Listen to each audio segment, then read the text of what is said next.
Salut tout le monde, c'est Culture04. Comment allez-vous? Pour ma part, ça va très bien malgré le fait que je suis un peu malade. Désolé pour mon absence durant un mois, mais aujourd'hui ce n'est pas le cas, car aujourd'hui on va parler d'un pays qui est à la fois européen et asiatique. Vous ne voyez pas de quel pays je veux parler? Non, toujours pas?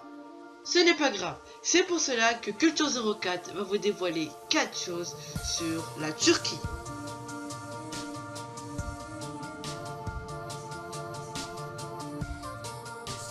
Ah, la tulipe, fleur rouge ou jaune généralement associée à la Hollande, tire pourtant son origine de la Turquie. Le mot vient d'ailleurs du turc tulben, le même qui a donné le français turban. Elle fut découverte dans le courant du XVIe siècle. Si on attribue à Charles l'Écluse son introduction en Occident, c'est en 1554 qu'un certain Auger Ghislain de Busbecq, savant botaniste flamand et ambassadeur d'Autriche, décide d'expédier à Vienne des graines de tulipes qu'il découvrit en Turquie quelques années auparavant. En 1593, un ami d'Auger Ghislain de Busbecq introduit cette fleur en Hollande en vendant sa collection personnelle de tulipes. Utilisée pendant plusieurs siècles comme élément décoratif de l'art turc, elle donna plus tard son nom à une époque, l'ère des tulipes, qui correspond à la période de 1703 à 1717. Passionné par cette fleur, Soliman le Magnifique lui consacrera de nombreuses fêtes. Lors d'un voyage à Istanbul, George Sandys, un voyageur colonialiste et poète anglais, déclara ainsi qu'on ne peut pas sortir dans la rue sans que des derviches ou des janissaires vous offrent des tulipes. Venant de Perse, la fleur est très présente au sein des contes de Mille et une nuits, où sa couleur rouge symbolise l'amour éternel. La tulipe panachée symbolise l'admiration, tandis que la jaune représente l'amour sans espoir.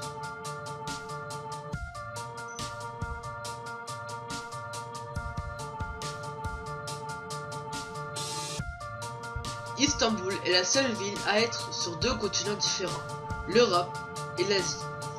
Istanbul, anciennement connue sous le nom de Constantinople, fut la capitale de 4 empires durant 16 siècles, et est aussi connue pour être l'un des noyaux de la culture et de l'histoire. La ville dispose d'un pont qui relie l'Est à l'Ouest, et un tiers de la population de la ville vit côté asiatique.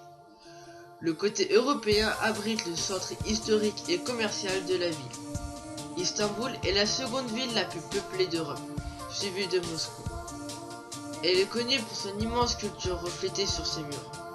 Istanbul ou Constantinople fut la capitale de l'Empire romain, l'Empire byzantin, l'Empire latin et l'Empire ottoman.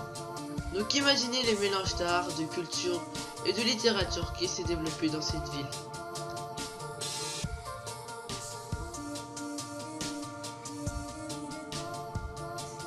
Antioche fut à l'époque romaine le siège du gouverneur de la province de Syrie et la troisième ville de l'Empire.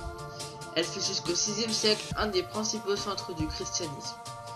C'est à Antioche que le nom de chrétien fut utilisé pour la première fois pour désigner les adeptes. L'église d'Antioche a eu dès le début un fort esprit missionnaire.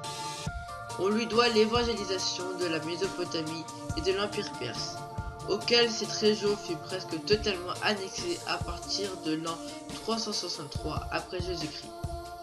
L'église d'Antioche, ou église de Syrie, fut une des premières églises chrétiennes et une des composantes de la Pentarchie.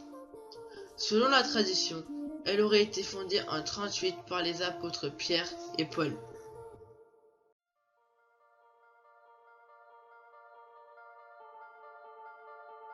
À l'heure actuelle, la Turquie est confrontée aux revendications séparatistes de la rébellion kurde, et elle est aussi impliquée dans des conflits étrangers, notamment en Syrie. Le pays accueille des millions de Syriens et permet aux forces de la coalition internationale d'utiliser ses bases militaires. Il est régulièrement la cible d'attentats. La Turquie a aussi fait face à un coup d'État raté en juillet 2016 qu'on a entendu parler. L'année 2016 a été particulièrement sanglante. 340 morts et plus d'1 millier de blessés dans 24 attentats, sans compter les 251 victimes du coup d'État manqué. Voilà, cette vidéo est à présent terminée. Si vous avez aimé cette vidéo, n'oubliez pas de liker, partager, commenter cette vidéo. Et surtout, n'oubliez pas de vous abonner, ça nous ferait extrêmement plaisir. Et si vous avez des sujets qui vous tiennent à cœur, n'oubliez pas de les mentionner dans l'espace commentaire. Et peut-être que ce sujet sera traité dans une prochaine vidéo. Sur ce, c'était Culture 04.